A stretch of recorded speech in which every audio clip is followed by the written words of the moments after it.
All right. Aloha, welcome to the Ascension Cast. Today we're going to be doing a very special episode. We are doing an interview and recording that interview, but I had the idea, let's go live, and then after the interview, we'll open it up to questions from the audience. So if anybody has any questions out there or has anything that they're working through, throw up comments. I'd love to get to your comments and answer them for you, do healing for you, whatever is needed. So this is going to be a unique, I'm going in with no topic. Everybody's just going to be asking me the questions and I will be answering them. So we'll see where this goes. So thanks for watching and comment. We're going to start the interview now. So go ahead. Let's start throwing some questions my way. All right. I guess first, explain what you do. What I do. I help people realize their potential and free them from the prison of their mind. So it's actually, this is a conversation that I was going deep in because there's so many modalities, so many different things that I do to get the goal and what is actually the outcome that I'm trying to get. And it's to get people to realize their potential and see what is truly possible. So many people, like even, I'll just give this simple example of travel. When I started traveling, I'm like, oh, I don't have enough money to do it, or, oh, I'm waiting for a sale, or, think about how many people want to go to Hawaii, but they waited their whole life. They're like, well, I'm going to save up for it. Oh, now I have a job. I have to wait till I get vacation time. Oh, I'm, now that I have the car payment, the house payment, now it's not really a good time. And how many times do we just kind of keep pushing it off and stop living and waiting till some future date to live? And that's being stuck in the prison of the mind. And then, I'll do it when I retire and I have all the money saved up for it. So when that gets pushed out, well, what happens? You might not even make it there. You might not be able to make it, or you might leave the earth plane before you actually get to accomplish that. I found when the door opens up, walk through it. I've been in this amazing, perfect state of allowance and things just happen. When opportunities come my way, I just walk through that door and experience them. And you'd think, how am I living in all these places where I came with absolutely no resources? The cost of living is just really high in a lot of the places that I was at. However, everything I needed was provided. I worked my way back up from starting over multiple times, and everything I needed was provided. So that's what I'm trying to do for everybody in my classes. Free them from the prison of the mind. What techniques do you use to free someone from the prison of the mind? My favorite tool, I used to do a lot of like energy work and this and that, but now my favorite tool is working with the mind. And to do that, I have a lot of tools. I try and identify the problem in which body it is in. So is it a physical deficiency? So are you feeling tired or lethargic because you're deficient on supplements? Is it an energy block that you have? Or is it in your mental body? Is it trauma holding you back? If it's trauma, I'll use hypnosis, NLP, trauma healing, even soul retrievals, which kind of bridges the mental and energetic, because you're actually going back and retrieving your energy, you're retrieving your essence.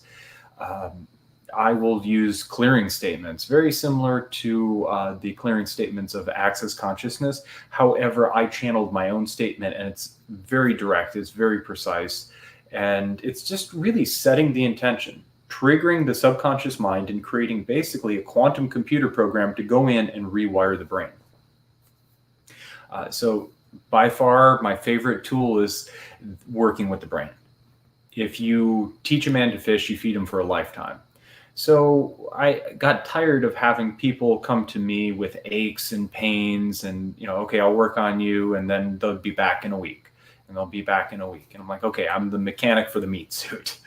How is this advancing them in their path? Some people, if you do that energy work for them and they see this amazing miracle that happens, they're like, wow, their mind opens up. But that's really healing the mental body. Yeah, it could be healing their energy body. It could be healing their physical body.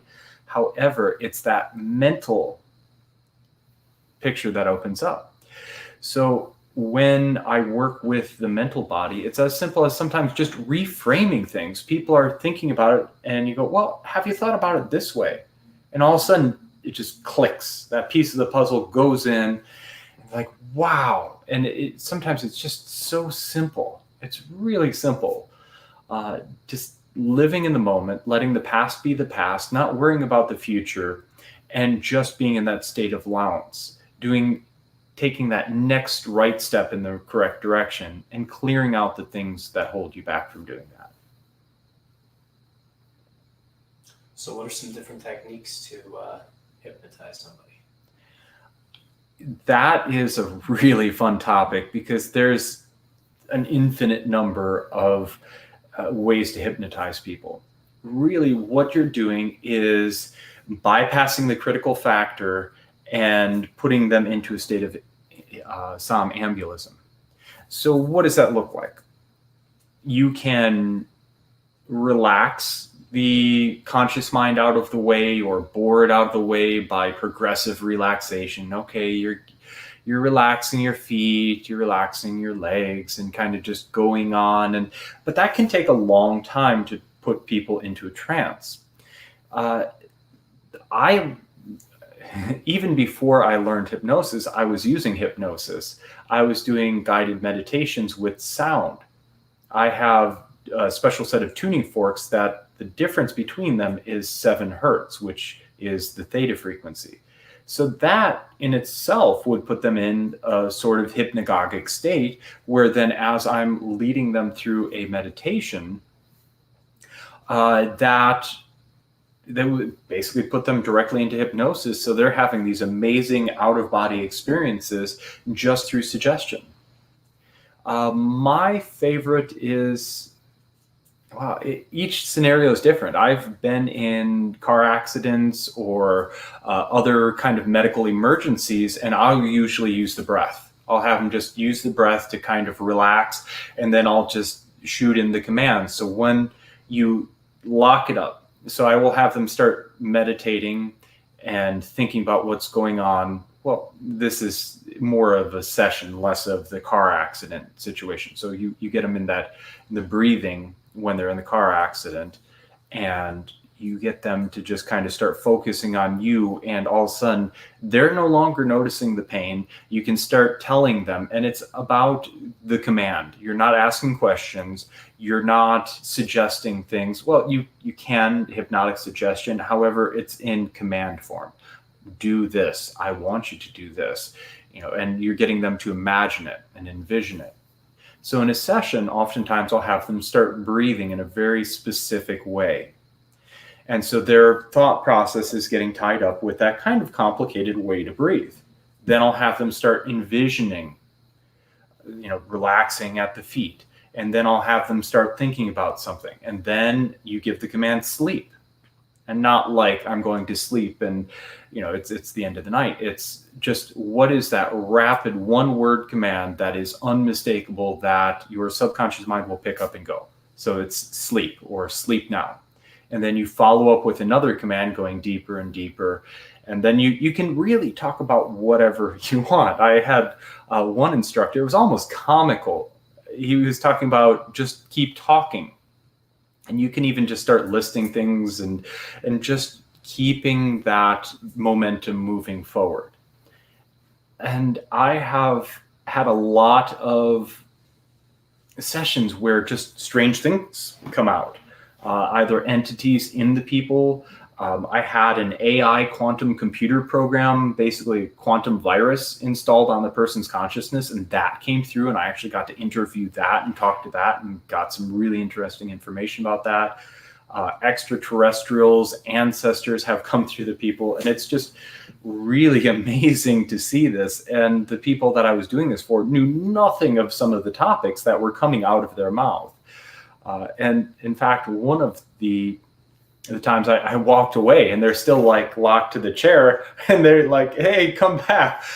Because it was such an intense like interview or process hypnosis session that, okay, we cleared it, we resolved what was going on, and I just kind of forgot. And they're like, hey, I'm still here. So, oh yeah, okay. So boom, took them out of hypnosis. So it wasn't like they were faking it, or some of the information coming through is things that I knew nothing of, they knew nothing of. And we're getting really amazing, unique answers. And the one session I did, extraterrestrials came and started talking to the person I was working with. And she said, they want to work with you. They want to do healing with you. I said, okay, if they're 100% of the pure light, I'm open to it. All of a sudden, I feel all this healing energy surrounding me. And I'm like, oh, okay, they're not kidding. That's real. So it's a really amazing tool. How does it differ from mesmerization? It's really Mesmer was an early hypnotist, and I can't remember all my specific history on it, but that was just a technique in mesmerizing. And it's just, again, another form of induction. The energy from electronic screens that it puts out at a certain frequency mesmerizes people, makes them more easy to program. In fact, if you pay attention to most commercials on the television now, they all use forms of hypnosis. The most shameless example of this was a Panera commercial. They listen, they like shoot this shock command, which then you can also shock the the critical factor out of the way, and then they start giving commands, and then they have the slurping sound of the soup. They have these images of the soup, so directly in archetypal language addressing the subconscious mind. And I'm like, this is shameless programming. So many movies and television, they do that too. But mesmerization is really just kind of an induction. It's a way to get them in a hypnagogic state. Who has a question? Angela has a question. She said, I would love to know the best way to be able to quit a nasty habit of vaping. Any advice? Well, okay. I can't really give one answer. It would have to be I'd have to get specifics of the situation. But where is the addiction? Is it habitual? Just you get stressed out and you grab for it. You've just trained yourself, you're stressed, you're in a certain situation, something triggers it, and you just grab it and start puffing on it. Is it an actual physiological, biochemical addiction to it? Is it a coping mechanism? Instead of dealing with it in a healthy way, are you dealing with the stress or other thing? Instead of working on it on the inside, are you using that to mask it? Are you using that for other things? So it's really not one straight question. However, hypnosis can be used and a few other things. In fact, journey work with psilocybin cubensis mushrooms, there have been clinical studies done with those in 2 sessions, an 80% success rate in curing smoking addiction or nicotine addiction. But if you do journey work, I'm not going to say just go out and eat mushrooms. You really want to have either a good shaman or a sitter or a good clinic that will do that for you. Because just taking some of these things, dare or keep kids off drugs, and your mind on drugs, and they show a scrambled egg or something. Not true at all. The psilocybin genus of mushrooms will actually create neurogenesis. It creates new brain cells. It creates new neural pathways. So it actually is very healing. It can be used in a lot of therapeutic ways. However, what they don't tell you in DARE is that when you do, especially psychedelics or even drink alcohol, you can leave your body. If you get blackout drunk, you might leave your body.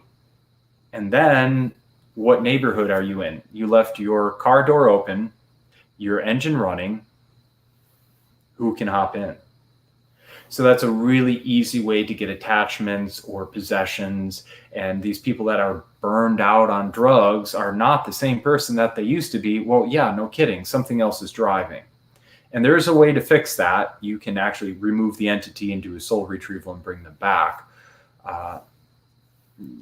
There's actually a few ways to deal with the nicotine addiction.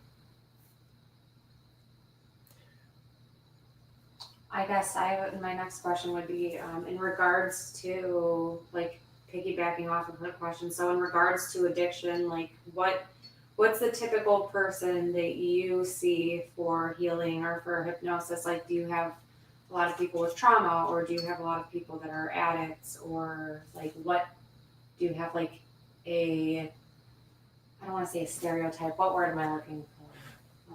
I get what you're saying. Like, do you have a certain type of person that you see a lot of versus others? I really meet the whole gambit. It's hard to, like, in the business development classes, I was trying to figure out, they're like, okay, who's your dream client? I'm like, I'm here to help everyone. Right. I do have a lot of people with trauma find me, especially a lot of military, ex-military people that have been in the secret projects. They find me. A lot of people that have experienced sexual trauma. And then a lot of people that are limited. They know there's more out there, and they want to achieve it. They want to be freed of the prison of the mind. So going in with hypnosis or other tools, clearing out those blocks, that's probably the quickest and easiest way to change your life. Get rid of the limiting belief factors. Oftentimes it's, do you feel loved? Do you feel supported? Do you feel safe? Do you feel worthy? So many people don't think they're worthy, so they won't receive. And then in a lot of the trainings that I've had, they talk about if you cannot receive sexually, you cannot receive. So as a child, if something really bad happened, that will shut down your ability to receive. Actually, it usually kind of goes one way or the other. However, it could really shut you down to receive. And then if you're not open to receiving, well, that shuts you down. And then you aren't open to receiving money, help, any sort of abundance coming into your life. Did that answer your question? Yeah. Okay. Yeah. All right. So I thought of something. I was about to write it down and save it for later. But how frequently does one need to undergo hypnosis until they could be cured of whatever their dilemma is? It depends on what the problem is. I've done one session hypnosis. I do a lot of, oftentimes I am that archetypical wise old man on the mountain. I'll be in my travels, and sometimes I'll be literally on a mountain, or I'll be out in nature. I'll be at a store in Key West. I was out on a dock on the edge of the main strip, and I was just by the ocean, and people find me. They can feel me energetically, and they know I can help them. So they start asking questions, and I'm like, or I feel it in them, and then I will ask the questions to bring the answer or the awareness that I'm looking for. And it really depends. It can be as simple as one small reframe to shift the way they were looking at it. So it takes them from being a cup half empty to a cup full. I mean, you think about that. The cup is always full. Even if it's half full of water, the rest of it's full of air. So if you just do a little quick reframe, that can sometimes totally collapse in people's paradigms and free them from the prison of the mind that they've been put in. Oftentimes guilt and shame hold them there. And if you can reframe it so they go, wait a second, I don't have to be guilty about that, that releases it. A trauma healing that oftentimes is hypnosis combined with a soul retrieval and purging that energy within one trauma healing and soul retrieval, or emotional release technique, or all these other tools that I have, oftentimes one session will knock it out. Angela would like to know, how does one make an appointment or a session with you? You can get a hold of me on my website. It's infinitelovemovement.org. or you can shoot me a message on Facebook. I'm Brian Daniel Edwards, or Infinite Love Movement is my page. I'm still kind of working on the infrastructure of everything, so feel free. There is a link to book a discovery call, and then we can talk about what's best for you and go from there. What got you into hypnosis? I don't know if we covered that yet. No, we didn't cover that. It's So what led you there? What was the chain of events that led you to where you are now? Well, it's more the healing path, not just the hypnosis. I was September 11th happened, and I'm like, I want to serve. I've always had the drive to help others and protect others. And then September 11th happened, and I, just kind of jumped to, I need to join the Marines to protect people and serve people. So I was that warrior, and it gave me many skills. It made me tough and confident and powerful. But then I got injured, and I knew, okay, it goes back before that. I got injured when I was a child in 6th grade, and I met this healer, Dr. Nemi. I almost forgot about this part of it. And my grandma actually saw him and said, oh, you should go to this healing service. And I'm like, I had been to other healings before, and I'm like, okay, no, I'll do it to humor her. However, I got there, and he put his hand right where my injury was and said, you have a ruptured disc in your back. Like, it didn't really dawn on me at that point in time, because I had so many doctors. I went to the hospital. They grabbed the chart. You have this, that. Yeah, whatever. He said, come to my office. So he started praying over my back. That's what I called it at that point in time, and that's what I understood it at. He started praying over my back, and my back started like straightening up, and I could feel things moving back into place. My mom was standing behind me, and she starts going, whoa, holy cow. And just her reactions were really amusing. And after that, for the first time in years, I didn't have any pain. The doctors and modern medical establishment told me I was just going to have to live with it. It was a life sentence, and just get used to the pain. So I was kind of accident prone, and I would get injured. I'd go back to him, and he could see, I feel like he could feel energetically that I had a propensity for it. And I asked a lot of questions. So then he started teaching me and showing me things that were beyond what modern physics says is possible. He channeled energy through lasers and lights and subwoofers and sound. And he took a laser and goes, want to see something cool? Pulled up on my skin and muscle with the laser. Physics says that's impossible. What that is potentially is a gravitational field was manipulated. And that has to do with the gravitational constant times the mass of the objects over the distance between the objects. So that doesn't change. But by willing it to be, he could manipulate that. So that really started opening my mind up. I then got injured in the Marine Corps, and years later. And then I went to a lot of different healers, and they caught on that I had a propensity for it, and they started kind of teaching me. And the more I learned, I'm like, oh, I can't do it. I know it's real, but I can't do it. And then I got into sound therapy, tuning forks and other things. And I'm like, okay, that's the sound is working on their energy. It's not me. I'm not anything, I don't have the ability. I was really still doubting myself. And then I got confident. I'm like, okay, let me start exploring. I was doing this. I'm like, wait, let me see you have something nasty on you. Let me remove that nasty creature off of you, or different things like that. And I started to get more confident, and I'm like, I want to learn more. Probably the biggest thing that got me into it is I met my friend. Well, I went to my friend Hank's. We weren't friends at that point in time yet. Holistic fair. And I was looking for something, didn't know what I was looking for at that point in time. I was just like blind. I was just kind of feeling my way through the dark, but I knew there was something out there. So I was walking around, and there's a woman doing healing and chakra balancing with tuning forks. I'm like, oh, that's cool. So then it got to the point where there was a camera that could actually take pictures of your energy field. I'm like, yes, that's it. So then I saw energetic deficiencies I had. So I went back to her. And after that, everything just started happening exponentially. Once I got my energy opened up, everything started falling into place. And then a little while after that, I started working with someone who did Psych K, which has to do with eliminating limiting belief statements in an interesting way.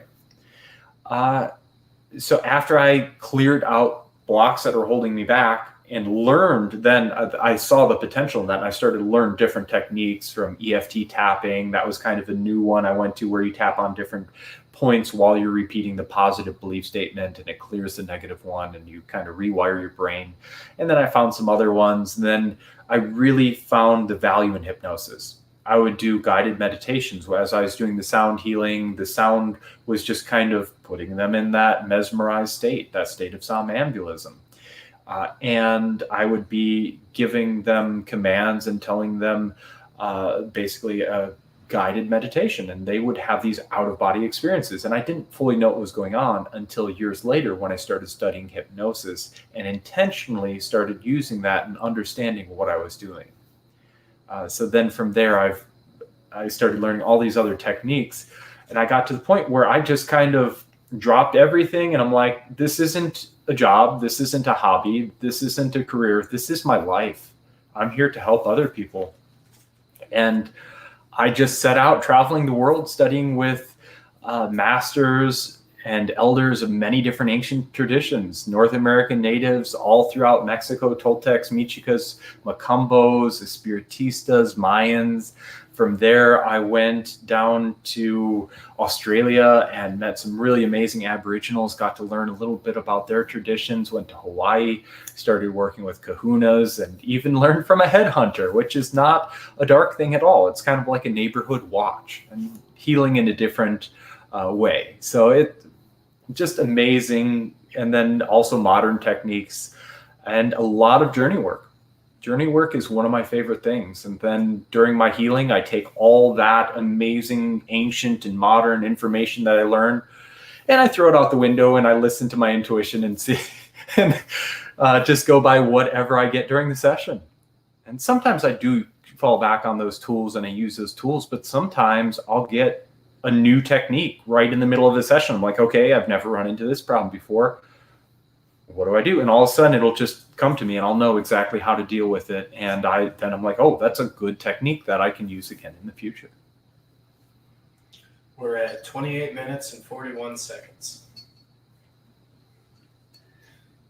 So, do you have anything else you want to talk about on this? I don't have any questions that I can think of right now. Anything you feel like rambling about? I'm open to talk about whatever you want. I mean, okay, in my journeys, this is a really interesting. I was on a mission, and I didn't even know I was on a mission as I was traveling the world. I would meet people that I described as glowing very brightly. When you stand next to them, or I should say when I stand next to them, everybody perceives things differently, but they would glow like a campfire. I'd feel their energy. I'd feel their warmth. And if you actually tune in and feel people, well, I can tap in and feel everybody's energy. But there were certain individuals that would glow very brightly. And then you look through their eyes, and it was such depth of soul. And I didn't know exactly what they were until I did a journey, and it came to me, and I started to understand a little bit more of what I am, what the people I'm meeting and working with are. A lot of the people I've met are what I call a direct source being. So basically source energy or God energy is coming right through them. If you want to frame it in a more Christian, it could be even like the Holy Spirit is in them. But it's definitely the infinite mind is coming through them, and their body is like a periscope for the infinite mind. So instead of being an individual mind or an individual soul, it's almost like once you can eliminate the Fool card, which hides them, they can then kind of collect to the collective mind. Or once they get into this amazing state of connection, it goes right into the collective consciousness or source or the infinite mind. And then I started to realize I'm here to find those direct source beings and help them realize their potential. There's a lot of people that came here from a lot of different backgrounds and a lot of different places to be here now to help everybody and help the world get to a new amazing place that is going to look very different very soon. And I'm here to help find these people and wake them up, or if they're already waken up, they're woken, give them that information or just be there as a support system for them.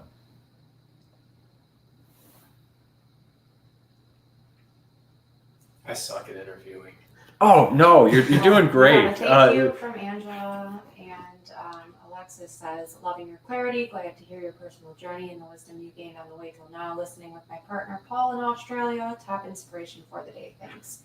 Also, many other hellos and highs. Oh, thank you everybody for watching. I'm so glad everybody's tuning in. And again, feel free to throw up questions. If you have any questions or there's anything you'd like to talk about or like to hear me talk about, just throw up the comments. I'm so glad everybody's watching it. I'm so glad everybody's tuning in. And thanks. Greetings from Oz. Wow, so great. I love Oz. I spent a whole year there. And just an amazing experience, amazing land. I hope to come back soon when it's not a prison colony.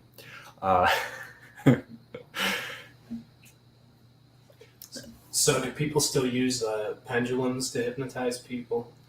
Yeah, it's really anything that can occupy the conscious mind. So whether it's flashing lights, whether it's a pendulum, if the conscious mind is focusing on this and then you get them thinking about something else and then you start giving commands, basically when you have the conscious mind do too many things, it locks up the critical factor. And then as soon as you witness that locking up, or you just know you gave enough things that they're already locked up, you then shoot that command in sleep or sleep now. And then you follow up, going deeper and deeper, climbing higher and higher, deeper and deeper inside yourself, relaxing. And then kind of once you can see that they're just worlds away, then you know they're in a very deep hypnagogic state or a state of somnambulism. And you can actually test that. You can, eyes open, alert, and then go back and sleep. And once you tell them, anytime you say sleep now, they go back into a hypnotic state, you can actually use that. So during my class, I took everybody through one round of hypnosis and had them meet their higher self and kind of get their life purpose or get to actually talk and kind of interview their higher self or their higher consciousness. And then during that hypnotic session, I told them anytime I tell them sleep now, they'll go effortlessly and easily into a beautiful, wonderful state of hypnosis. So then when I would get them, we'd be talking about different topics and people would volunteer that with an issue or something in the class. They would then come up to the hot seat up in the front of the class, and it was really easy. I'd just start them relaxing, maybe have them focus on their breath and sleep now. And then that would just really quick. So instead of a 15-minute hypnotic induction or a half-hour hypnotic induction, within 30 seconds to a minute or two, they could be really deep into a hypnotic state, drop them down into it, and then have them, kind of bring them back up into a state where they're still connected, they're still in that hypnotic state, but they're functional and they can talk. And then they can get the answers for themselves from within. So you kind of just guide them to where they need to get their own answers from. What are your thoughts on self-hypnosis? It really works. Even if it's not quite dropping yourself into a state of somnambulism, if you want to make hypnotic tracks for yourself and then listen to that, and then you can go into a deep state of somnambulism. Or if you just, I do it all the time. If I'm like, oh, wow, that's a limiting belief I have, I'm like, okay, I'll use conversational hypnosis with myself, or basically use a trigger word to release it. Say, well, I can't think of a block right now, but basically, let's just say I feel unloved. Okay, I release all feelings of being unloved. Gone with absolute resolution, from infinity to infinity and beyond. Deleted, destroyed, uncreated, never was, never is, and never shall be, from infinity to infinity and beyond. And what that will do, it'll release it.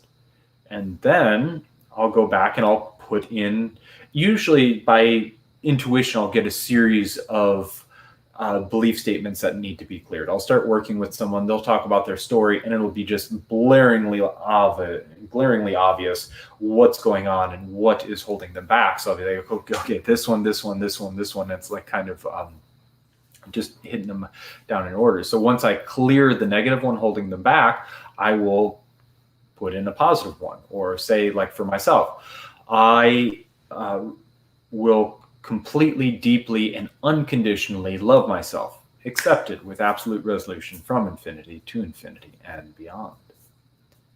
Does questions? Three. Okay, let's see what everybody has to say. So if I butcher anybody's name, I apologize. Looks like Shalalia Rainstar says, question, do you collaborate? I have data to be shared and elements of healing.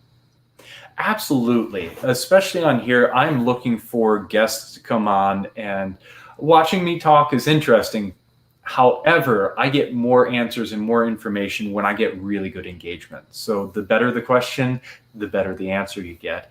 And it just makes it interesting. So instead of me just in front of the camera talking, I'd love to have other people come on and talk about what's going on, especially if it's a really positive, wonderful, loving message. Or really cool information about ancient traditions, or I'd love to have people on, and I love to corroborate. Absolutely. All right. Alexis says, considering the situation in Australia, what one tip would you give for mainstream Aussie to help them navigate calmly these upcoming socially challenging weeks? Escape Oz. It depends on where you're at in Australia. If you can just make sure that you're safe, you have food, you have water saved up. I don't know the situation, and it really depends on what part of Oz you're in. A lot of my friends are on in the greater Brisbane area, on the East Coast. So on the Sunny or down in the Goldie. That area is not too bad. However, if you go down south in Victoria, Melbourne, oh man, that's a police state. Unfortunately, the writing has been on the wall for a very long time. When I was in Australia, I could smell the prison bars. And I'd talk to my friends and like, wow, you don't have a Bill of Rights. You don't have of speech. And they're like, oh yeah, we do. But then they'd look it up and no, it wasn't there. So I don't know how bad it's going to get. I don't know what's going to happen. I have heard from many sources that positive change is coming. I don't know when. And in divine timing, it could be 1,000 years from now. And I really apologize. It's not a great answer. I know in a really terribly chaotic situation and your life is on risk, do not take that. You know what I'm talking about. It's bad. People I know have had heart attacks or dropped dead from it. How can you get around that? Go back to nature. I don't know if there's Aboriginals that you can corroborate with and start off-grid communities, or in the Mullumbimby area, if they have off-grid living, or it's really becoming sovereign and no longer relying on the government to tell you what to do and how to do it, and holding that dollar, putting you in that invisible prison, and putting Babylonian money magic on you, controlling you with that Babylonian money magic. And during a journey, I tapped in to see what the energy of that was. It's basically an AI program, quantum computer program type thing. But all these people that get so sucked into having money and wanting money and more and more and more, that's only half of it. The people that are also repulsed by it and like, I don't want money, I don't want to be part of that system, that is also the flip side of the Babylonian money magic. So it's becoming sovereign, it's taking care of yourself, building up supplies just in case it hits the fan and you got to go bush or just weather the storm. There's good people coming, is what I've been told. Civilizations rise, civilizations fall. But the people remain. So Rome fell, but the people were still there. The people carried on. You had empires rise and empires fall over millennia, but the people carried on. So I don't know if this is a good answer to your question. I don't really know how to fully answer your question because there's so many factors going on right now. We are in World War III. There are forces of light and forces of darkness monkeying around right now, playing with people's lives. This is, if you look at the Georgia Guidestones, it's like the New World Order 10 Commandments. They want to reduce world population. That's their goal. They no longer need people as cattle or farm animals. They no longer need them to run their factories because they have AI and automation. So in the long run, what does that mean? That means there's a lot of useless eaters to them, and they want to reduce those. They want to reduce the carbon emissions, and the carbon they want to reduce is the population. That has nothing to do with the fossil fuels that they want to keep you dependent on. It has nothing to do with that. It's about reducing the carbon, which is the human population. Tammy says, have you worked on animals? Yes, I have. I love animals. I have... there's a whole spectrum in which you can work with animals. I had a dog who would actually help me with the healing sessions. The people would come in and she would interview them and greet them for me. And if they had an attachment or negative energy on them, she would let me know instantly. She did not like them, and she would be like keeping them on guard and keeping that entity in place until I could remove it. And then when I'd remove that entity off of them, well, she would love them and we're best friends now. And then she would lay right underneath the table. And her healing method was different. She didn't have hands to move tuning forks or energy. She was more of a radiant healing energy. The other dog at that point in time, Harley, as well. So he was a cute little shitty pug, so Shih Tzu pug mix. But he would just lay there. And their method of healing was just shine as much love and healing out from their heart. And it was just absolutely radiating out, and it would add to the healing session. And then sometimes Lexi, the other dog, would pop up on the table and go, how you doing? You doing okay? Okay. And then she'd lay back down. It was really amazing. I've done energy work and healing on dogs. I've worked with dogs in seizure, trying to get them to relax, calm down, run their energy. I've helped dogs transition as they were leaving, as they're being put to sleep. I was there holding them and holding space for them, and I was kind of guiding them out of their body, just like the death rites of the carol, kind of opening up their chakras or energy field, and then letting them freely move to the other side and helping them transition in a beautiful, positive way, and kind of getting rid of that fear. So I've worked with animals and had animals work with me. I'd love to work more with dolphins and elephants. They're absolutely telepathic, very powerful energy projectors. Have you ever hypnotized an animal? That's kind of a gray area because the commands, like I can put them in a very calm state, and you can speak to them, and it's really the energies you're projecting. So it looks a lot different.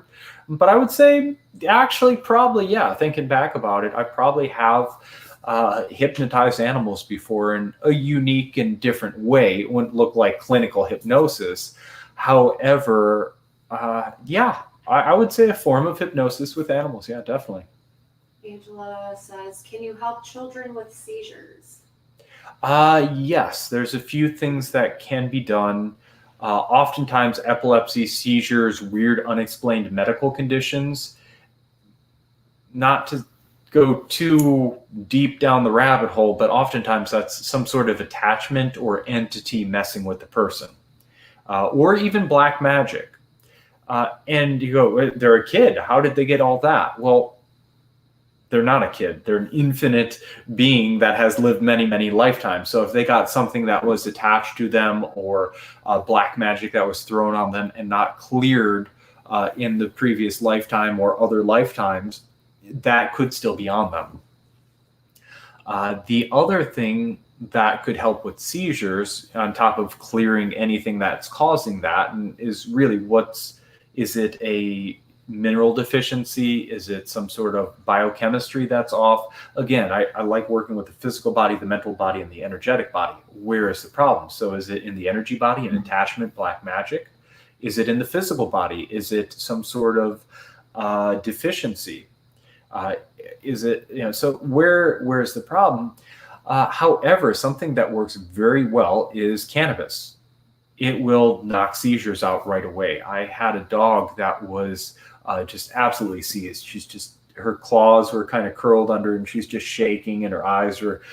So I was able to take a little bit of THC concentrate, put it on her tongue, and then also blow some smoke into her as she was breathing. And within probably 30 seconds, you could just see, as soon as it hit her system, she just started kind of relaxing and melting. And then almost instantly the seizure went away. Anything more? Okay, well, if I guess no one has any questions, is there any last questions? Anybody watching? Anybody have any last questions or comments? Nothing? Okay, I think we're going to wrap it up. Thank you, everyone, for watching. I'm so glad you showed up. Please like, subscribe, check out the website, infinitelovemovement.org. And I hope to see you again in the next webcast. The more interactive you are, the more interesting the webcast gets. Oh, wait. There's one more. Oh, one more comment. Okay, it's not too late. She said she uses CBD for her daughter, but she has growths on her brain. Can you still help with this? The growths on the brain, that would be in the physical realm. THC in cannabis will help, at least at bare minimum, inhibit the growth. And there are people that say that it can, not that I can claim that because the FDA, blah, blah, blah. However, there are people that claim that it will reduce the tumor size. Go ahead and get a hold of me and we can talk more freely, so I don't have to worry about the FDA knocking on the door complaining that I'm making claims and stuff like that. So get a hold of me and I'll be happy to go into more specifics with you. Okay. Well, thanks for watching. When I am done, go ahead and hit that video.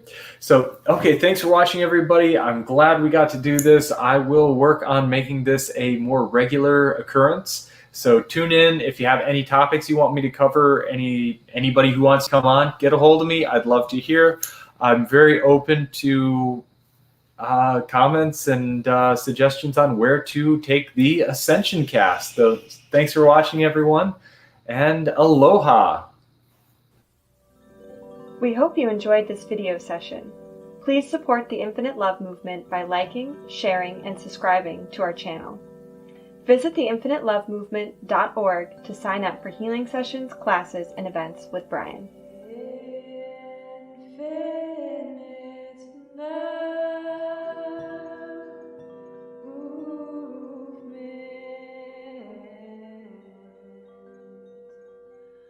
Find your healing with us.